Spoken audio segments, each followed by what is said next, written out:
Well, thank you so much, Mike, for that kind introduction. So I thought I would just talk a little bit about what brought me to make this film after the Monty and Rose films. And thank you so much to DuPage Birding Club, both for the support of Monty and Rose 2 and the Magic Stump. It's great to be here again. So after making a film that is in a very urban environment on the lakeshore, I was thinking about wanting to do something just really different as a follow-up effort. And I had kind of a vague notion of what the Magic Stump was. If you're somebody who's into Illinois birding and following like the old Illinois Birders Forum or you know, I bet Illinois Birders Exchanging Thoughts, that message board. There were a lot of kind of interesting posts coming out about this stump going back to about 2012, 2013. But I only had kind of a vague picture, or kind of a blurry image in my head of even what it was or where it was and what these birds were around it. And everything sort of changed and came into clearer focus when I read a piece that was in the Illinois Ornithological Society's publication Meadowlark, that was written by Tyler Funk, who ultimately is featured in this film, that really kind of explained much more about the stump and what was behind it and what he and other birders had been up to over what's turned out to be about a 10-year period. I think the one thing that's really stuck with me is that the stump, when you look at where it is on a map, is that it's at the southern extent of the last glaciation. And you know, as Tyler has put it, there's some old magic there, and that kind of I just kind of did a double take and looked at that and was like, this is kind of cool. Like the reason these birds are coming here is because there used to be ice up to a certain point, and Illinois was pancake flat and still is, down to about 2/3 of the way into the state, which is right where the stump is. Everything south of there is wooded, hilly ridges, and of course, prairie falcons and northern harriers aren't really going to those spots. So I just thought there was much more there, and then as I got into it, it just kind of expanded. Just a few thank yous, of course, to DuPage Birding Club, but I also want to thank the people who helped make the film, our editor, Sharon Filipkowski, our directors of photography, Mitchell Franson and Mitchell Wankus. Jake Vinsel contributed music for the film, and then the three gentlemen who are featured in the film, Tyler Funk, Ron Bradley, and David Mott. So it's a 20-minute film, so it's not exactly an epic. So, but we'll hit play, and then if you'd like, I can answer some questions afterwards. Excellent. Thank you, Bob. Thank you. So we're going to try to do something on the computer so that you can see his film. Bear with us as we go through this.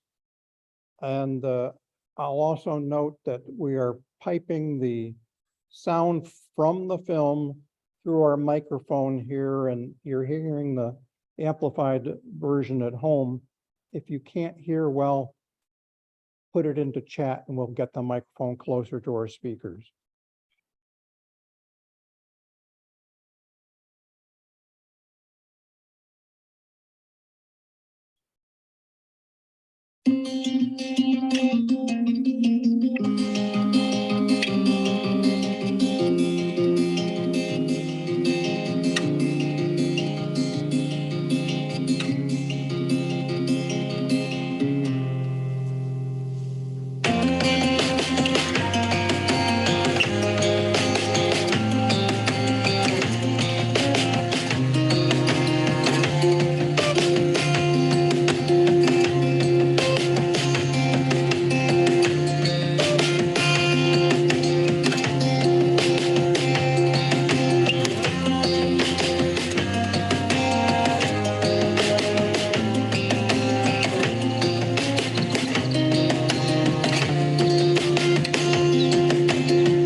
driving along there.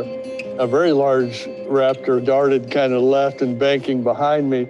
I could just tell it was something completely different than what I had seen previously. Growing up, I always looked at these are the margins, you know, and this is where you're going to find those things. It kind of made me question, you know, whether I was actually seeing what I was seeing. I spent the rest of that winter looking, driving even more than I normally did through here. Didn't see it the rest of that winter and into the next early spring, and continued into 11 and 12. I was called into work and was driving by Arcola Cemetery, and I saw a bird sitting on the pole. You get really accustomed to what the red-tailed hawks look like, rough-legged hawks.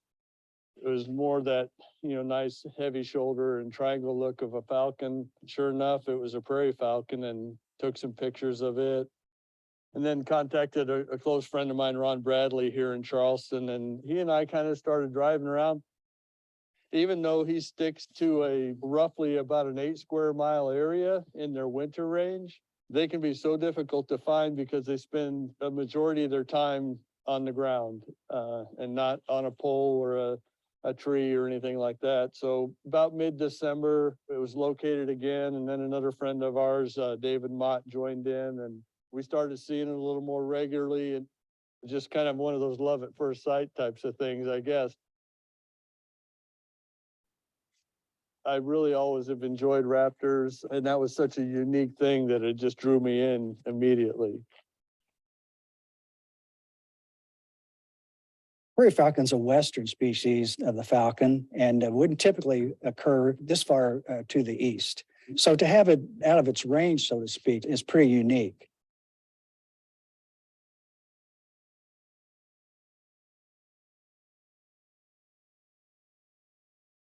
We just crossed Route 130 and gone just about a mile west or so when we encountered a very fast flying bird. We knew it was a raptor of some sort.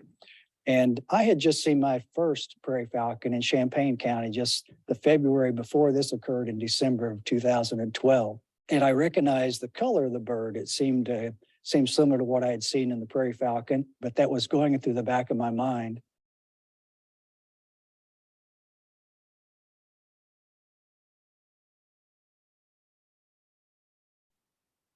There were certainly times where we had better success rate than others, and that would be either in the earlier morning or in the evening. Once they kind of get out and they're out hunting for the day, it just seems like midday, it can be just almost impossible to find them, even though you know they're here. It's just locating is so difficult. I've sat where those vehicles where we're parked today, many evenings, you know, until the sun went down and it got too dark to look anymore. It's just such a cool bird. It's as fast as light. It's so fast. And just observe it and watch it and see the things that it can do. For the first few years, I think it was an obsession. We were bound and determined to find the prairie falcon.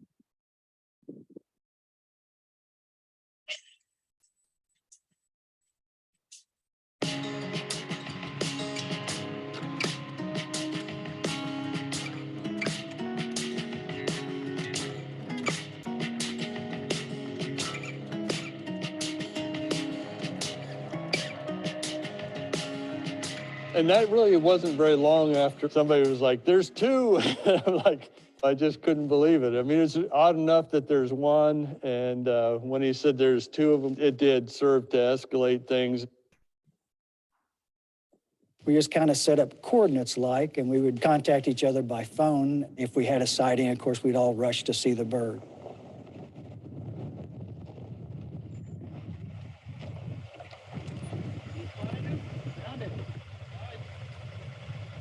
There was another one that Tyler did.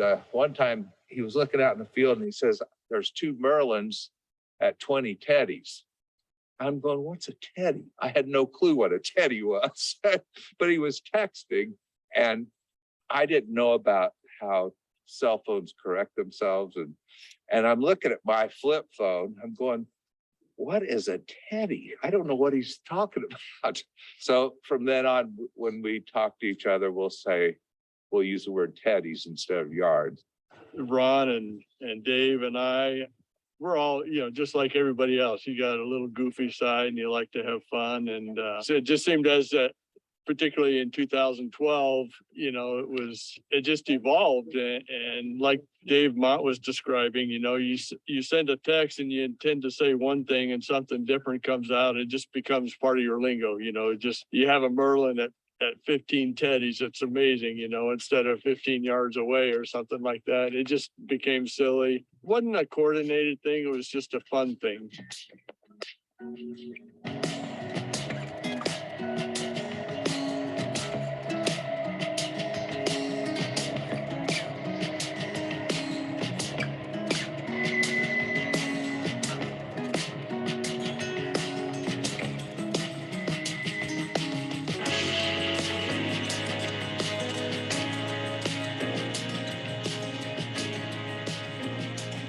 This would easily be a stump that a farmer might remove. It's been out here forever. He knows the falcon's out here. He's left it alone. So it has opened a lot of doors of connection with people. I don't recall who found it on the stump first. We were noticing that it was spending time in that area. And once one of us did spot it on the stump, that became our focal point. It seemed like everything emanated around that stump. Like if you go a mile or two around it, that seemed to be like the epicenter. And I don't know why. I can't explain it.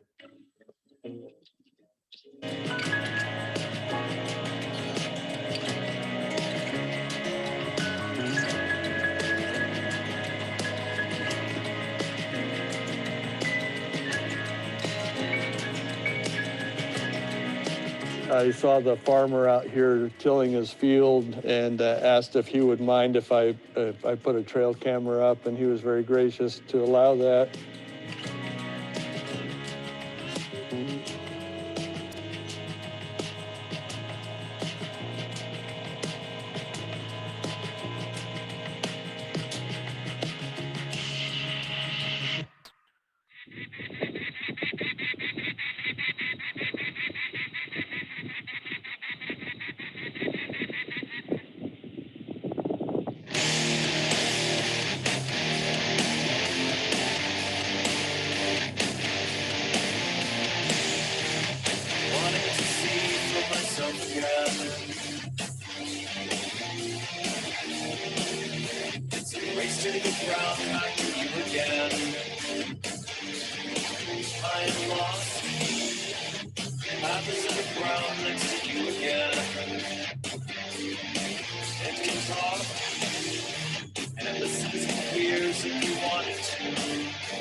There's something weird about this square mile. The volume and the diversity of the raptors in such a concentrated area, it's just like, why this spot, is so unique.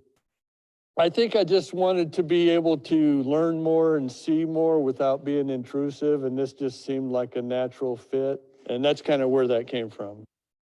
It became so much more, it was kind of like, coughing up a pellet or sleeping.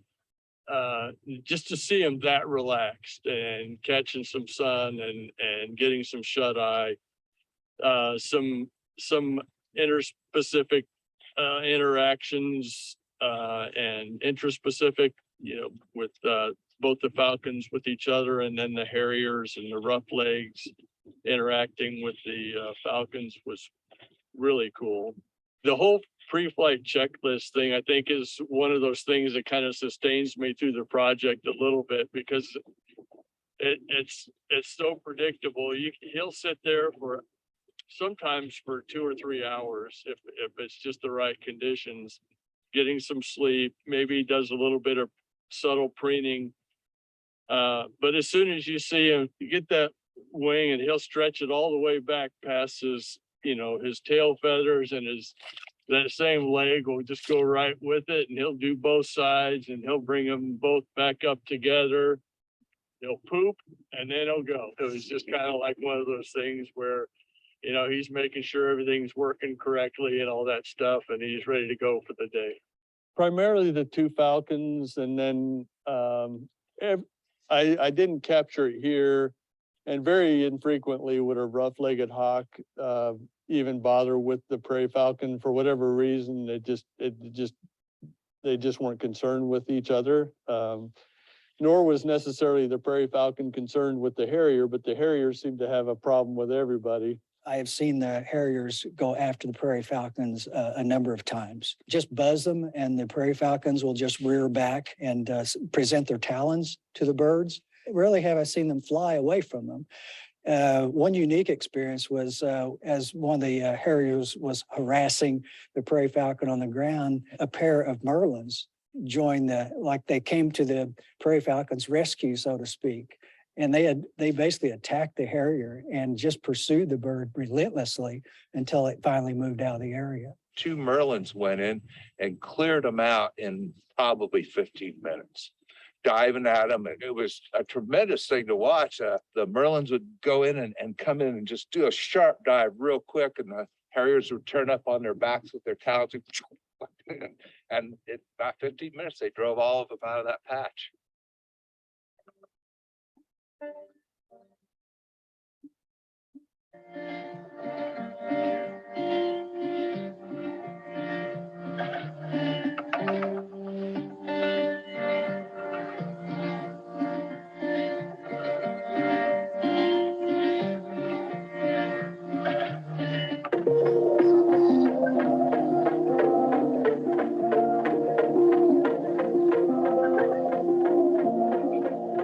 This was just, I can't explain it really too well in words, but the anticipation of them arriving and kind of going through that last week of October and the first part of November to see if they'd return. It seemed like every one of those years on that first encounter, I'd have a situation where I would either drive up on the bird or it would be flying, and it would literally fly over my car and me and allow me to take some pictures and maybe circle around, bank around, and hover by, and then take off and then go away, and it was almost like, hey, it's good to see you, I'm back, especially as you move through the years. On occasion, you'll see one of the 2, one either off the stump or on the ground, get up and just fly over and just kind of make a pass. It's like just to say, I'm glad you found your way back. Good to see you. Been another successful journey. It's just something, if you like to go birding, just to see just the changing of the seasons and the migration patterns and all this stuff. It's the way you go through life is with the migration patterns of birds, and just seeing different birds at different times of the year is just interesting and fun. And you never know quite you may have one day where you see something you've never seen before, and that's always very exciting. Especially when there's opportunity to find not only the prairie falcon, but a gyr falcon or a peregrine falcon as well. Who wouldn't jump at a chance if you only lived about 10 or 12 miles from here? It was fun, it just really was fun. And I think brought us closer together, really, that whole thing. I became very familiar and just had a lot of fun through that time. And it's really kind of held us together as pretty close friends from then on. From a birding perspective, this has been a real lifetime event for sure for me. There's been a lot of people that have connected to me from around the state, and even sometimes when I've been other places in Texas or whatever, and they're like, oh yeah, I've heard of that, and that's just kind of neat to me that people get inspired and give them some ideas and maybe kind of get them thinking about how they maybe interact with their own little patch, and what's there.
Well, hello again. We're going to try to get some more lights on here.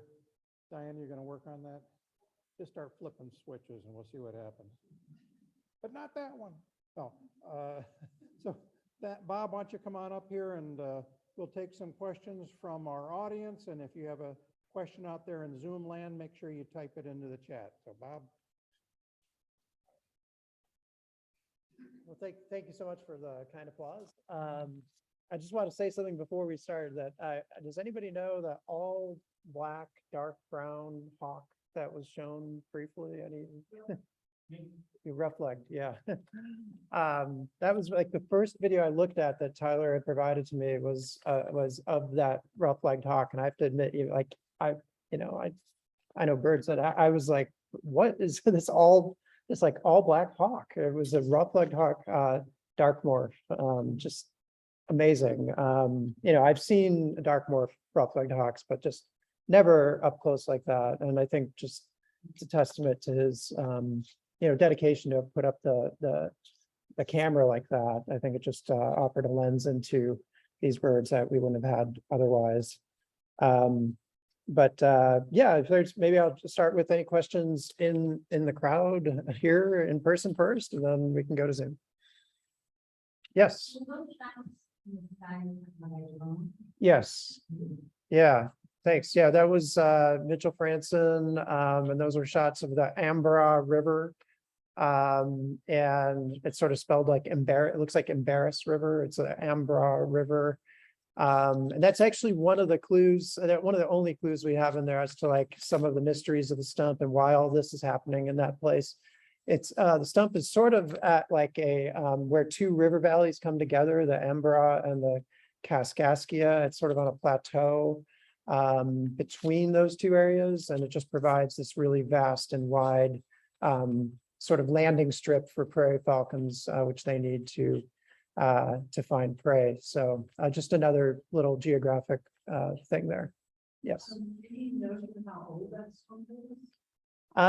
Probably more than 100 years old, I think. So we looked back, I've had some help from some folks downstate and looking at some aerial photographs from the 30s. And amazingly, the whole state was photographed by planes flying over in the 30s. And you can search these things online, and you could see that was a long strip of trees that had gone all the way from the middle of the field out toward about a half mile north of it. And they were like green trees at that time. But it's about 4 feet tall and about 2.5 feet or so, maybe 3 feet wide. And it's an Osage orange or hedge apple. And these were used as property boundary markers. And it really does sit right in the middle of a square mile, like an exact square mile of farmland. And so it's still kind of used as a demarcation between where corn is grown and where soybeans are grown. And so, but it looks we don't know when it was cut down, which I'd be really curious to know about. But yeah, those Osage oranges, you still see them around here. Probably some here in DuPage County that are probably pretty visible right now with those big green fruits coming out. Yeah. Yeah. Yeah. Okay. Yeah. Sorry. The question was, are the prairie falcons still coming to the stump? One prairie falcon was seen there last winter. 2 were in that vicinity in 2020, as recent as 2020. But even in the intervening years from sort of the peak of stump mania, which was more in about 2014, 15, 16, there have been some years where only one has been present. Yeah, so I think that leads to some questions about what, is going on there. I mean, obviously they're finding what they need in terms of prey, and, are they a mated pair would be like a question that most of the people I've talked to suspect the answer to that is no, and that they could be just 2 birds that found each other out here in Illinois, or they could be siblings, but we really don't know the exact story. And they are definitely birds of the Rocky Mountains. So we're pretty well out of their typical winter range. Yeah. Yeah, right at the end there, it said it was filmed under American Birding Association Code of Ethics. Yes. I'm curious, what is that? Yeah. Yeah, so the question is about the American Birding Association Code of Ethics, which we put up a statement about that at the end of the film. It's a really cool thing to look up. It's a document that American Birding Association put together to kind of create parameters around what people should or shouldn't do while they're out in the field looking for birds, while photographing birds. You should never get too close to them or interrupt what would be their sort of typical behavior. It gets into whether playing like recorded calls or other sounds is okay or not. I think it is okay with some discretion, but I know individual birders would, certainly people would say absolutely no, nothing at all. Only like biologists should be doing things like that. But it really provides a set of guidelines that, they're just oftentimes, unfortunately, there have been issues with people getting too close to, say, snowy owls on the lakefront, trying to take a great picture, but at the expense of the owl, and the owl, expends extra energy flying away because someone's within like a couple 100 feet of them or something. So I wanted to put that in there just because I'd like to show that you can create like a pretty awesome story about birds or share some cool visuals without doing anything that interferes with them. But, yeah. but the full text of it is online and it's pretty cool. I found it interesting. Yeah, There's a chat question. Okay. From Warren about how many species of raptors they've seen over the years. yeah, I think it's a dozen. I've got, the ones that appeared in the film are prairie falcons, merlins, red-tailed hawk, northern harriers, short-eared owl, rough-legged hawk, snowy owl, American kestrel, gyrfalcon. I think there was a shot of a peregrine falcon in there too. Okay, and but they're also in that vicinity of then golden eagle, bald eagle. So I think that puts us pretty close to 12 right there. You know, the prairie falcons, has anybody attempted to ban them? Yeah, so question was whether anybody has attempted to ban the prairie falcons. The answer to that is no. I mean, you know, I came up at our first showing where Tyler Funk was present, and I think he gave a great answer, and that it was just I don't know if anybody's really officially like approached him with that idea, but he's felt like it's best to just let them be. They're already kind of out of their winter range. The nearest sort of regular winter location would be like Kansas. So they're surviving in really harsh conditions on a pretty meager diet. And it just seemed like it might interfere, but I mean, of course, it would be really interesting, like if there could be radio tagging done, which has been done with prairie falcons on their breeding grounds in places like Idaho. It would be super interesting. But I think, so like in looking into this, it seems that, so prairie falcons have a semicircular migration. And so they go from the Rockies, places like Idaho, these sort of prairie steppe grassland areas, Wyoming, Montana, even up into Canada and places like Alberta. And then they sort of move north and east at the start of their migration and then come south. And so, it somewhat makes sense that they could end up over here a little farther east than one would expect, because that's sort of the general movement of their of the bird. Yeah. How easily can you go visit the stump? Well, I should say we're having a field trip to the stump with Red Hill Birding on the weekend of December 2nd through 4th. So we're gonna test that out and see how easily we can go and what we actually see. It's not an easy place to go birding. It's hard to find. It's a pretty off the beaten path locale. Not even sure if it's an eBird hotspot, but I think if you do enough digging, you probably one could figure out where the coordinates are. It's kind of hard to find. It's a half mile from the nearest road, so you have to have a scope and/or strong binoculars, and the birds are just ranging across a vast area.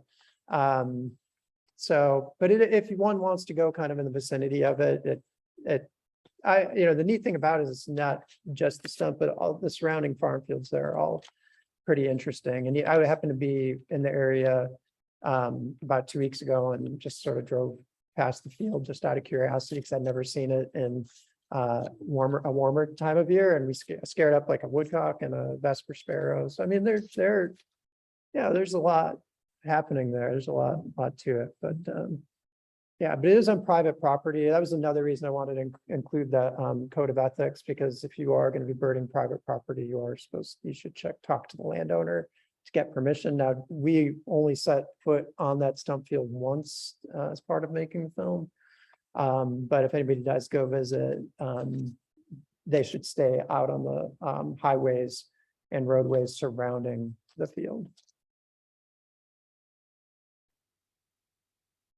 Anything from the chat, or are we winding down? Oh, okay. Oh, thank you. Well, thank you so much again. Really appreciate the opportunity. Thanks.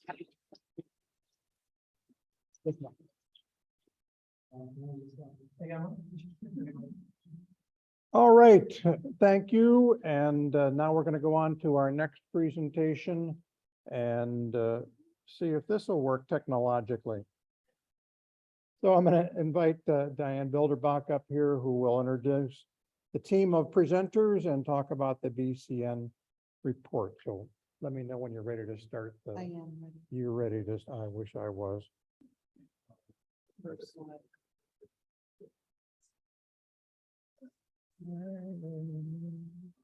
So hello, fellow DBC members. Tonight I'm wearing a little bit different hat. I recently joined the board of the Bird Conservation Network and was part of the team that rolled out the analysis of the 22 years of breeding bird data. So that's what we're going to share with you tonight. And my team here tonight includes Bob Fisher, who's going to talk about the findings by habitat.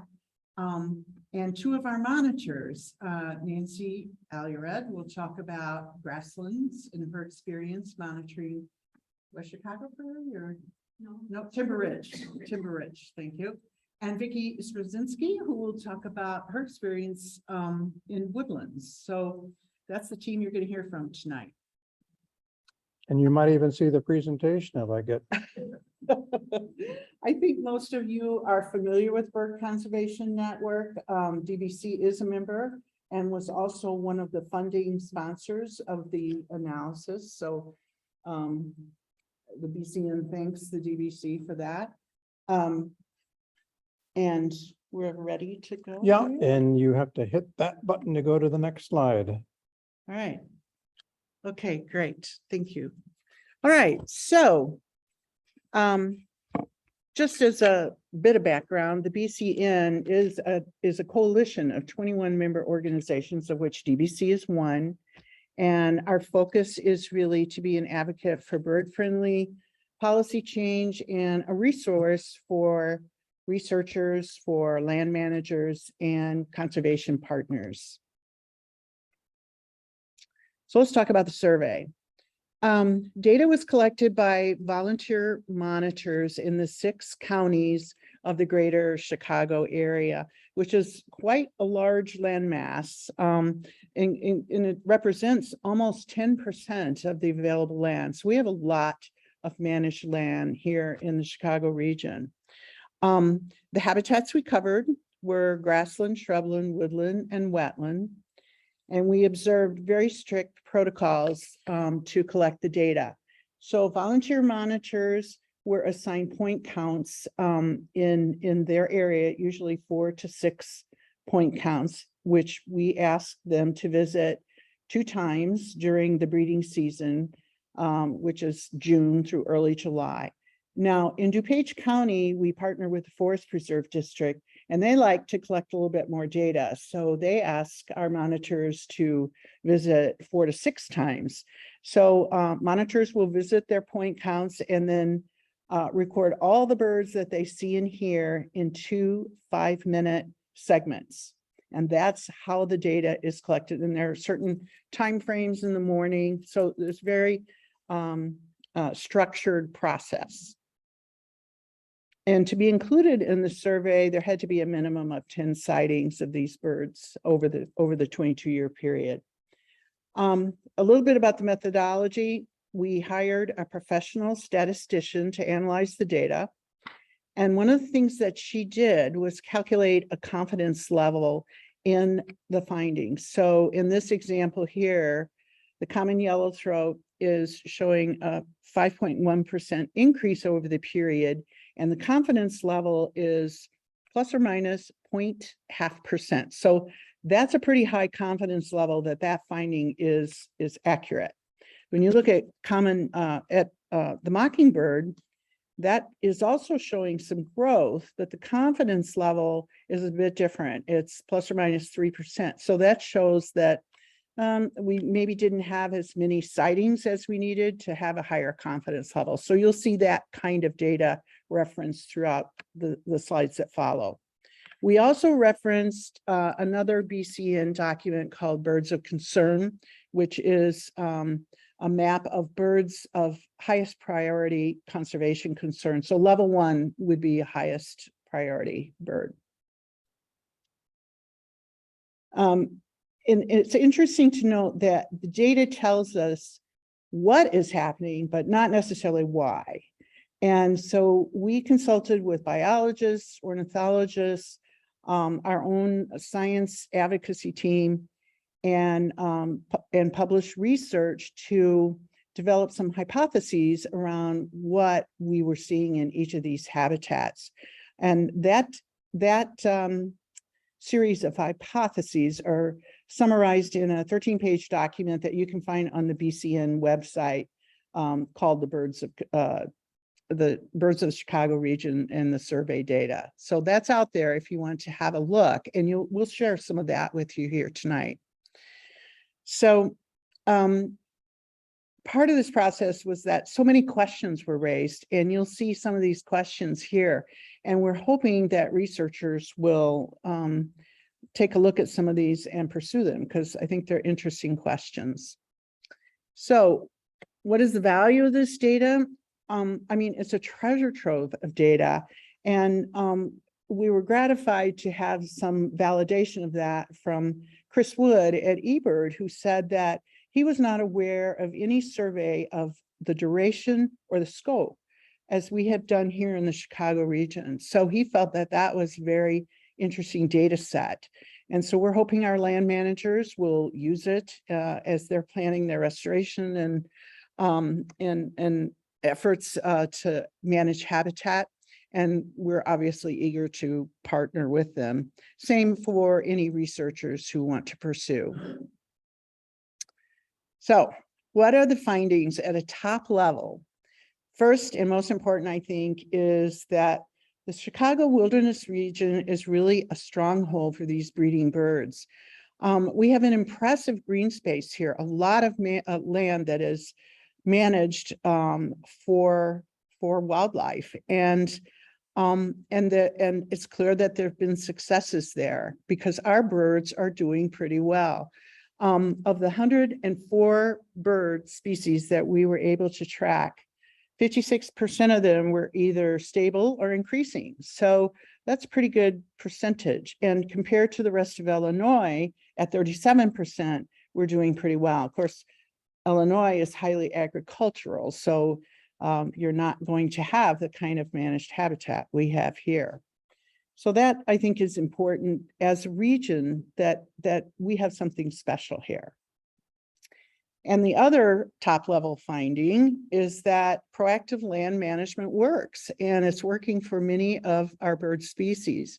At the same time, it's really challenging to manage habitats for a variety of different birds. So, for example, what's good for Henslow sparrows may not be good for bobolinks. And so it's a delicate balance for our land managers to sort out what is going to work for different species. And that's part of what we hope they will use our data, and we're eager to work with them on initiatives like that. Because we believe, we can be a model for the region, can be a model for creative habitat management. So now I'm going to turn it over to Bob, who will talk a little bit about grasslands. I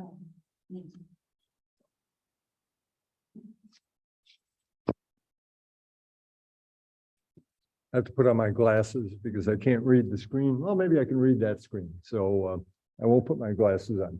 Where'd my water go? Oh, it's here. So the survey data that was compiled, one of the largest chunks of data in terms of land type is in fact grasslands. And in the Chicago area, the 6-county area, it is a major component of the overall database. And it's highly concentrated, but there are some really large chunks of grassland. You don't do well if you've got a 20-acre grassland plot because it's generally too small. The birds are too vulnerable to predators or predation in general. So big chunks of grassland are important. And we do in this area have quite a few big chunks. I'll, for example, say Medewan down in Will County. So there are about 27 species that occupy our grasslands for breeding every year. And about half of them are doing pretty well. The other half, unfortunately, and not necessarily because of how it's being managed by us, there may be, if you will, global forces at work, but about half of the grassland species are not doing very well even here, even though we consider ourselves a stronghold.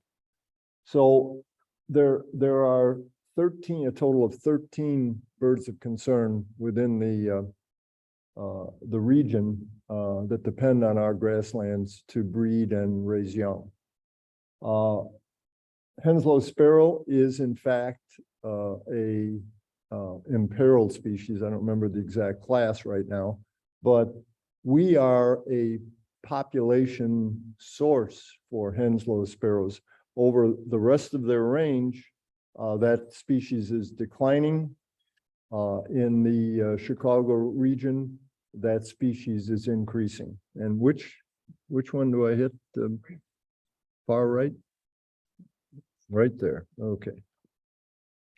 So this gives you an overview, and by the way, you can find all this just simply by going to bcnbirds.org and look at Trends 21, look at that page. So I'm not going to spend a lot of time on this, but dickcissels, Henslow sparrows are doing very well. Field sparrows and some of the aerial insectivores, I'm talking about swallows, for example, are also doing well. And sort of a neat thing is that sandhill cranes are now nesting in the region. At the beginning of the survey, they weren't. So I would say sandhill cranes across their range in the continent are doing pretty well. But perhaps due to climate change or some other factor, we're seeing more and more mockingbirds.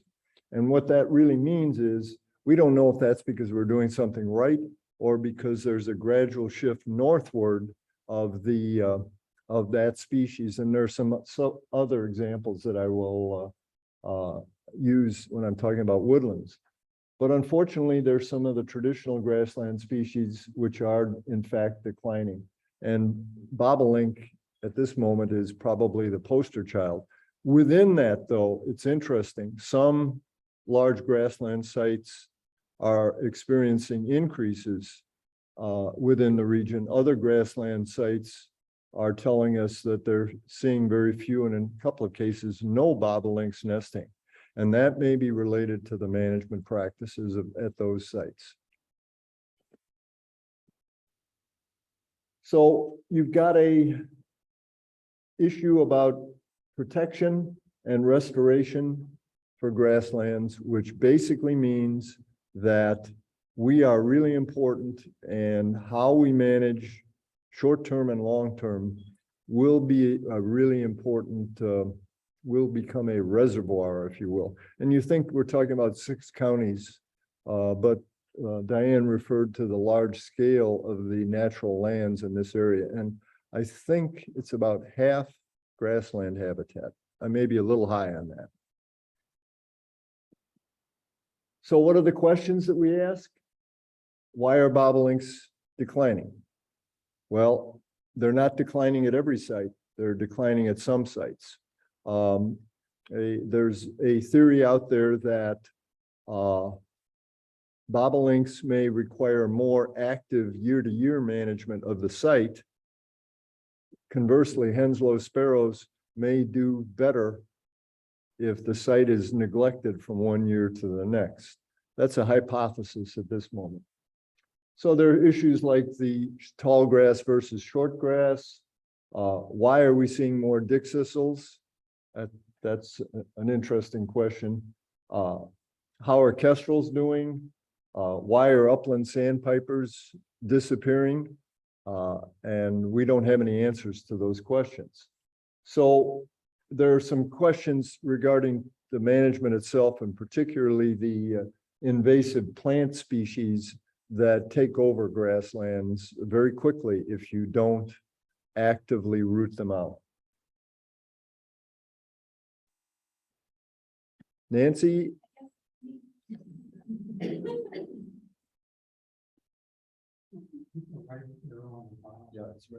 Well, that is my picture. That's it. Oh, that's it? That's it. Yeah. Then So, advance it to the next one when you're, so that person will know they're on. so the right Okay. All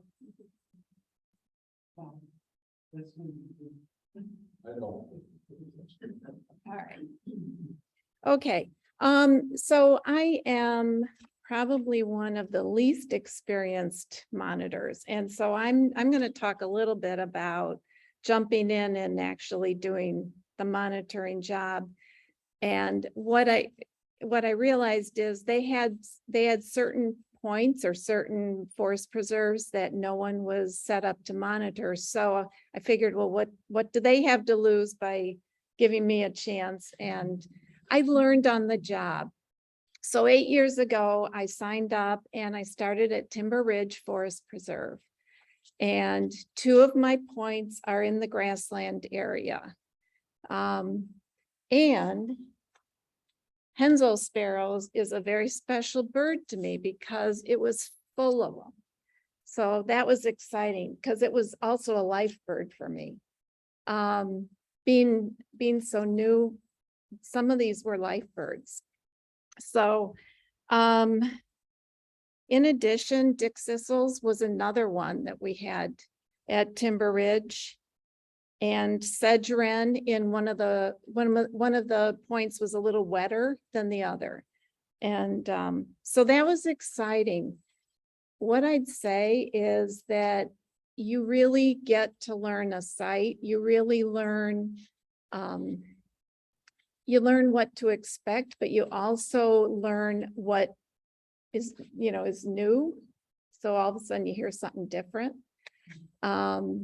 You also get a chance to monitor the areas in between points. So what I was finding is a lot of interesting birds that were in the other areas of Timber Ridge. So I would have, for instance, things like yellow-billed cuckoo, alder flycatcher, red-headed woodpecker, and I even had a morning warbler there once.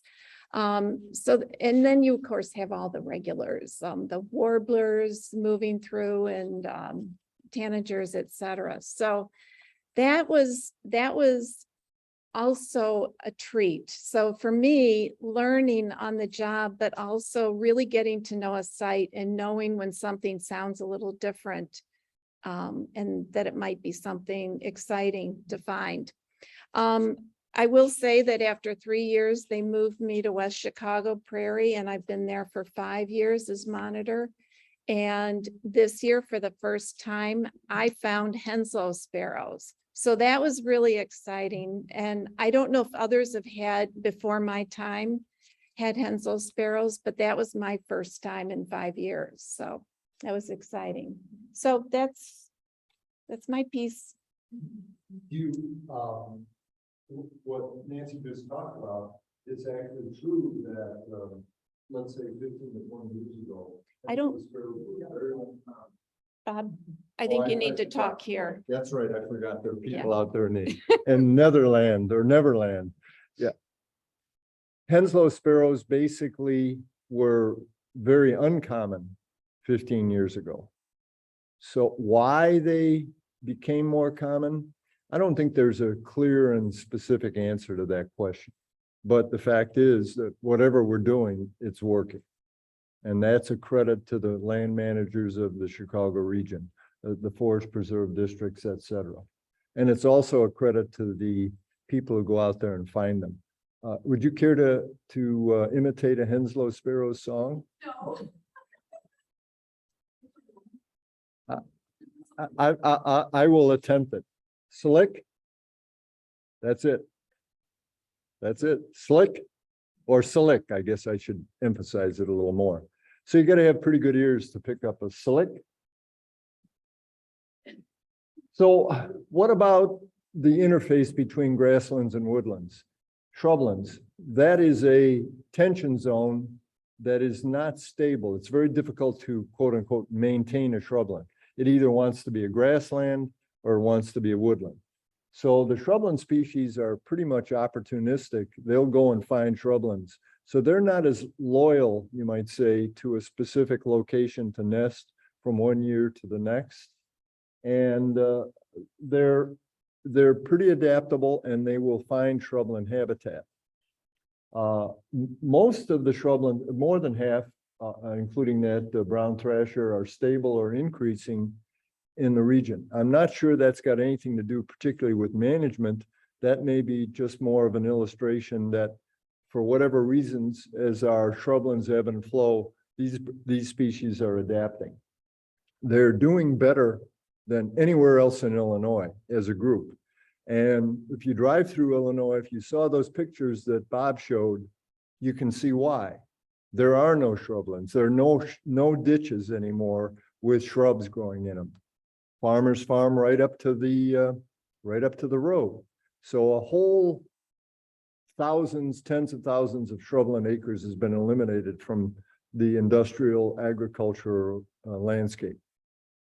There are a number of shrubland species that are in trouble for various reasons. They're birds of concern, and you can find that on, I don't know, maybe it comes up here, but yeah, if you look at the bottom group, those are all somewhat in decline. Willow flycatcher, redstarts, surprisingly goldfinches, based on the statistics, are declining in the region. And I'd argue with that, considering the number that I get at my feeders every winter, but the data presumably doesn't lie. As a nesting species, they're declining. So the wintering goldfinches you get at your feeder, they may be coming from somewhere else. So what are the priorities? There are about 36 species. And the highest priority is a bird that we really have a hard time seeing or hearing because it's very secretive, and that's black-billed cuckoo. And then there's a bunch of somewhat lower level, but birds still of concern that we'd like to think are doing better. I'll pick out prairie warbler. That's a species which traditionally did not nest much in the area. That may be an example of a bird that is adapting, maybe because of climate change or whatever, but it's becoming more common, even though it's still rare. So some of the questions I mentioned, how do you find and detect black-billed cuckoos? They don't sing very long, and even when they're singing, they're not very vocal. And so they're very difficult to find. And are there things we can do to bring back loggerhead shrikes? They're declining across the state, not just here in our corner. And always the question is, how do you manage the attention zone? How do you keep a shrubland from becoming a overgrown woodland, which the shrubland species will abandon, or a grassland, which they will abandon because there's no shrubs for them to nest in? And there's some evidence that's recently been developed that says that if you have flat land is not good shrubland, I guess is the simplest way to express it, that terrain changes make a difference, and that may be something they recognize that we don't when we're managing the landscape. And the blue-winged warbler and brown thrashers, what do they actually use? They can be in heavier shrubland. They can be in your backyard. Brown thrashers can nest near us. So that's a very adaptable species. Woodlands, as a whole, it's our most intact ecosystem across the region, and it makes up more than half of all the survey points. So there are about 40 species that are either increasing or are stable in population, and there's a small number that are declining and we need to figure out why and what we can do about it. That's a red-bellied woodpecker. They're doing fine. So here's some of the numbers on what some of these species are doing. Pileated woodpecker, boy, it looks like a pretty big number, but that's because there were no pileated woodpeckers around Chicago 20 years ago. Not because they now exist in the hundreds. They're sort of the top of the line, and so you're not going to find 20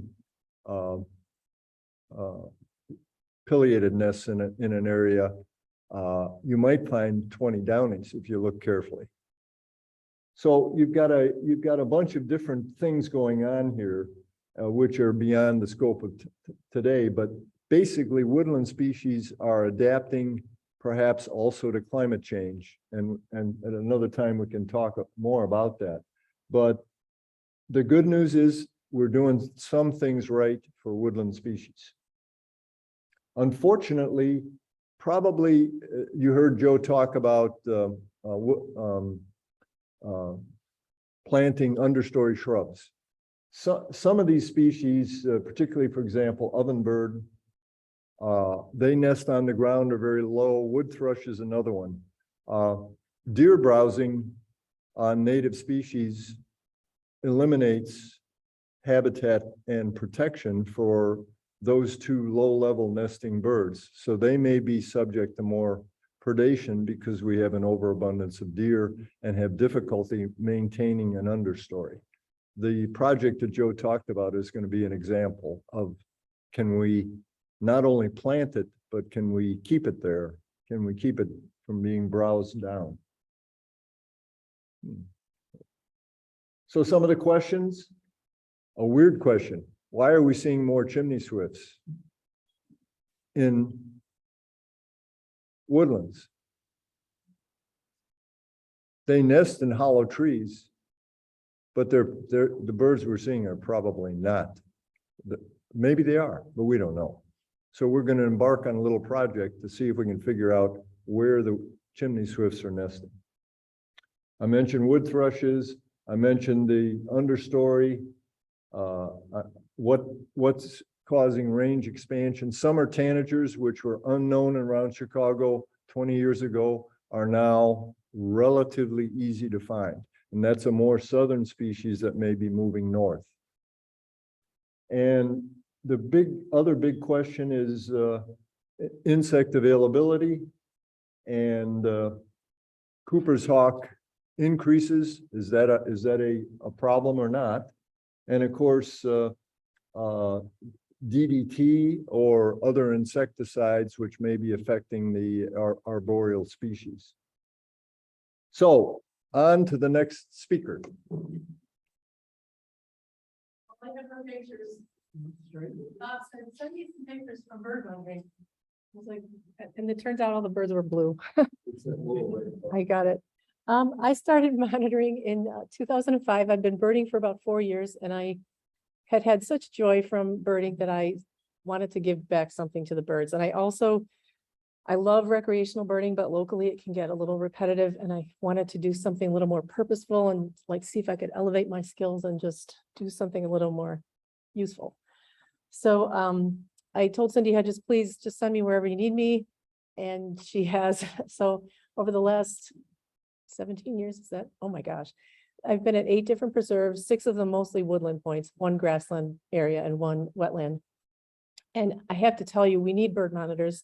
She sent us a list, Diann and I were talking, of 10 or 12 preserves this year that weren't covered. So I took 2, which I usually do every summer. But seriously, if you're in the audience thinking, I can't be a bird monitor because it's all by ear. True, especially in woodlands. You are not seeing nesting birds, right? We know they're elusive. It's a lot by ear. The first couple counts that you go to, it's really dark because it's sunrise. You're just relying on your ears. So, but these are not like fancy birds. These are, if you know your permanent resident birds, woodpeckers, chickadees, nuthatches, blue jays that you would expect in forests, you're awesome. And then the summer nesting birds are not rare. They're like orioles and tanagers, and you'll have peewee at each point count area, or you'll have a gray catbird, indigo buntings all over the place. So you know these birds, you should be a bird monitor.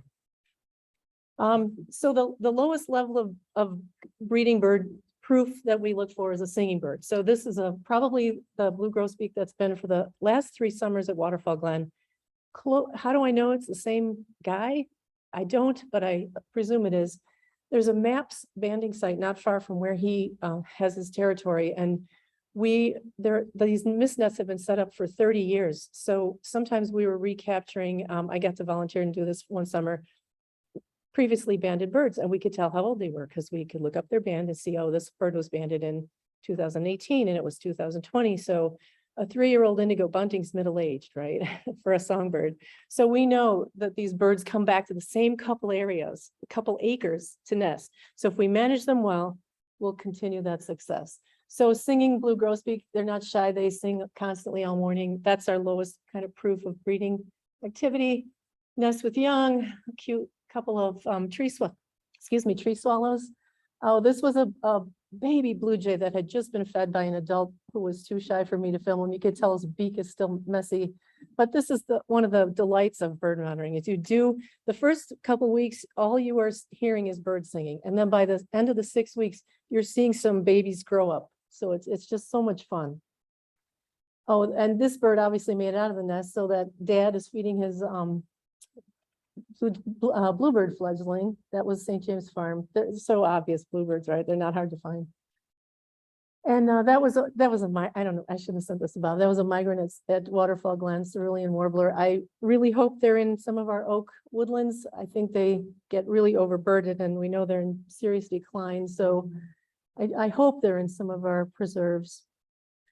And the other thing you get to see is some neat wildlife experiences. Remember, you're letting yourself in with a key to a preserve about 15 or 20 minutes before sunrise. And you get to see some really neat wildlife. So this red-winged blackbird was just so mad at that doe. She was probably too close to one of his wives, nests. But I've also seen like 2 immature Cooper's hawks raising 3 juvenile Cooper's hawks, that they were still in immature plumage. At that time, I couldn't find much in the literature about can they do that? So, and usually early in the morning, you'll see coyotes running away from you. You'll see owls returning to their nests and roosts. And so it's just an awesome time to be in the preserves. As you know, they're really crowded. So when you're monitoring at sunrise, you're not running into a whole lot of people. And it's just been so much fun. So I really encourage you to think about it. It's not that hard. And even if you're new to monitoring, Cindy can pair you up with a more experienced monitor and you can see if you like it. I did that with Donna last summer. We had fun at St. James Farm. So, consider that you can be paired up with an experienced monitor. Thanks. I have a question about, ear birding. Where does Merlin fit in? Doesn't that solve the problem? I'm gonna get in trouble here, aren't I? The question is, how does Merlin fit in with learning to bird by ear? I don't use Merlin because I've been birding long enough by now with the familiar birds. Hopefully I know them, right? I do use Merlin to test whether or not I think what I'm hearing is correct. And I also to test Merlin to see how accurate it is. But Merlin is terrible for chip notes and like partial songs and things like that. Or if the bird is too far away, it always confuses titmouse and Carolina chicken or Carolina wren. So there are and the chip notes, it's just like, I feel like it's random, like which warbler is it picking? So I would never use Merlin for that, but it's a way to test your ear skills. I think it's good for that. I think birding by ear is, we learned the old fashioned way. We had CDs and we listened to them in the car on the way to birding. Now you can look at eBird and do videos and there's an app on your phone to test, so there's a lot more resources than long ago. Yeah, I would just say that the best way to learn a song of a bird is to see it singing. And Merlin's a tool, but you shouldn't let the tool replace your brain.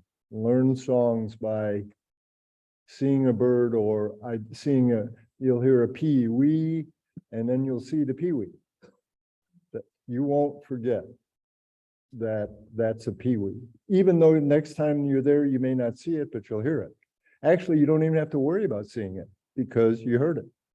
So that's one of the neat things about birding by ear in terms of monitoring, that particularly in woodlands, you don't have to be that skilled at distant birds flitting around high up in a tree. If you know their song or call, you'll be able to ID them.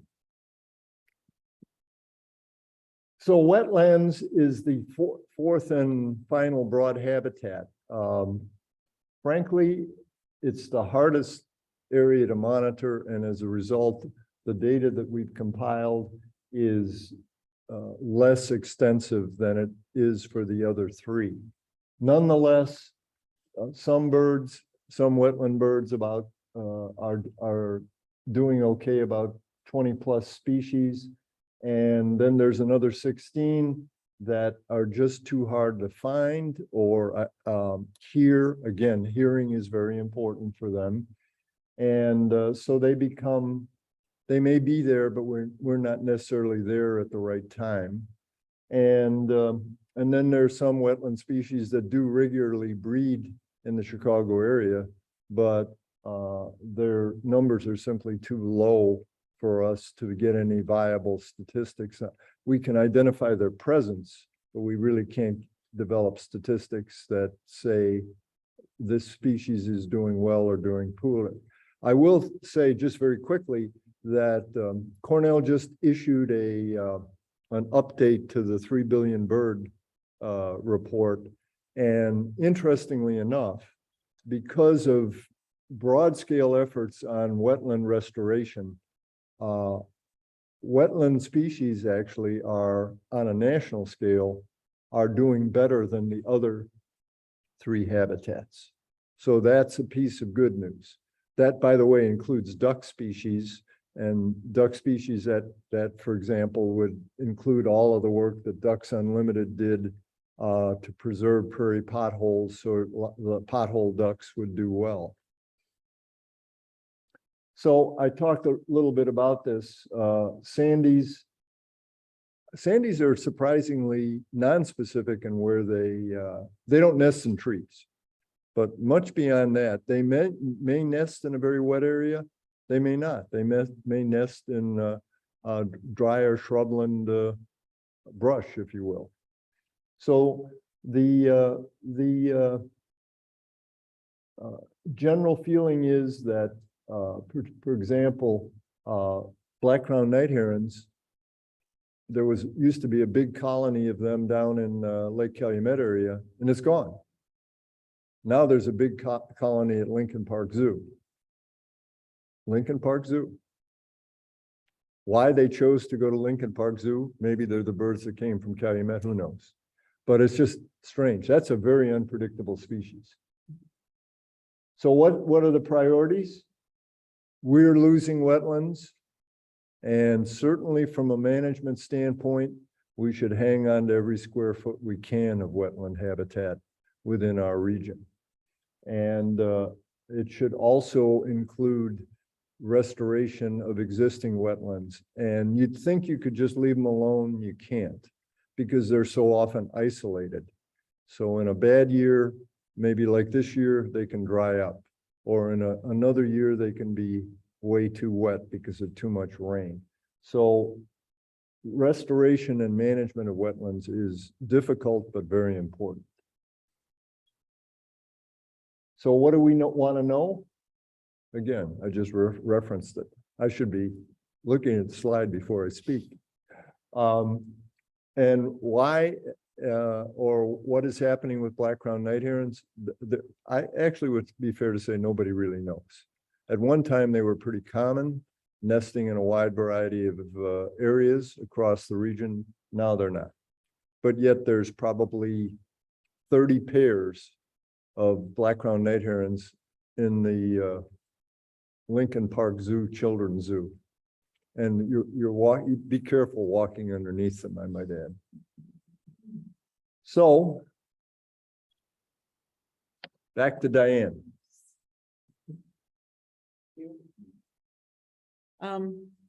I think one thing is clear after listening to all this is that, we have a real opportunity here in the Chicago region to lead by example. We're doing pretty well.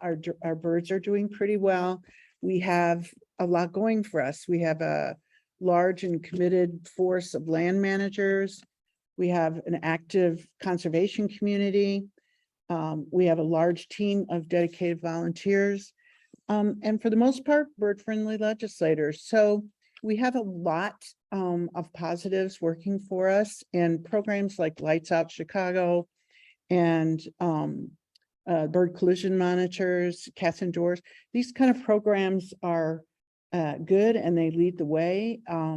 for further initiative and change, but there's really a lot more work to do. And the report that Bob mentioned, the update to the state of the birds, I'm sure you will see it in your news feed because it's rather disturbing. And they identify 70 tipping point birds that have lost at least 50% of their numbers over the last 50 years that are expected to lose another 50% in the next 50 years. And Hinslow sparrows on that list, as is bobbling.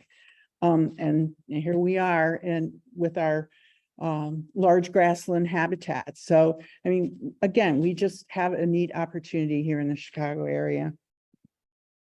From a BCM perspective, again, we're very interested in collaborating with land managers and working on projects that bring together our data with restoration and preservation efforts. And I do just want to say that the project that DBC just funded at McKee Marsh is just such a great example of that kind of partnership. And I just commend the board and Joseph Checky for their vision to create and design such a project and their perseverance to persuade and convince the Forest Preserve that this was a worthy pursuit. So it will be a great case study of that kind of balanced management that is so tricky. And BCN will be there to help the club because we will be adding this as a monitoring point in the breeding survey going forward. Finally, just, you know, a few words about what we can do as individuals. So, you know, again, we've talked about bird monitoring for the BCN, and we do have many opportunities at forest preserves. You probably already bird on a regular basis. So any interest that you might have, there will be opportunities coming up in the spring to do that, and we can get you started even now. I'd also consider Christmas bird count is coming up, so sign up for that. That's a great citizen science program, and be there November 5th when we plant the seedlings at McKee Marsh. I mean, these are all ways to get involved. And you have a voice in your community as well. So to advocate for bird-friendly policies in your community, such as lights out, our bird-friendly building design, which I believe Evanston just approved in their whole community. So there's some momentum getting behind those kind of programs.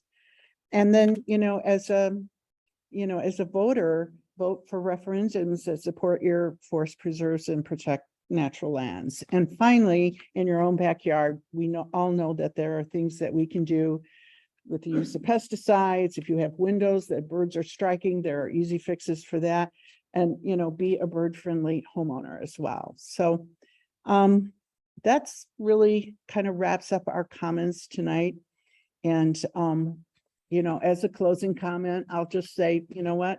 Nothing happens if people don't make it happen. So we all in this room can be contributors. So thanks for your time tonight. We really appreciate it.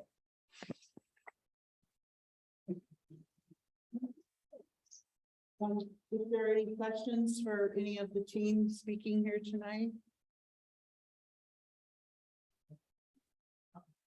Diann, I have a question and or a comment. Sometimes people are reluctant to volunteer to be a monitor. And I was looking around at the faces and we're talking about birding by ear. It's not as hard as you think. And to me, I learned by seeing birds that I heard. I guess I should go up there and talk. Yeah. But, I'll just say that what Vicky said and what Nancy said and what Diann said and what I say is that what Walt Disney just said. You can be a monitor. We need monitors. And the more that we have, the more effective we can be in compiling the information that gives the land managers what they need to manage. Because the other, I don't know who said it, but it is really true. Birds are the canary in the coal mine. They are the best indicator that the land managers and the biologists have to determine the health of natural habitats, because they're visible and they're audible. If you're a newt monitor, it's a tough job. If you're a bird monitor, all you got to use are your eyes and your ears. And I've done it. God, I don't even want to think about that. But seriously, and the other thing that Vicky alluded to is that if you do it, you'll see things that you otherwise wouldn't see. And you're talking to a person, or I'm talking as a person who hates to get up early in the morning.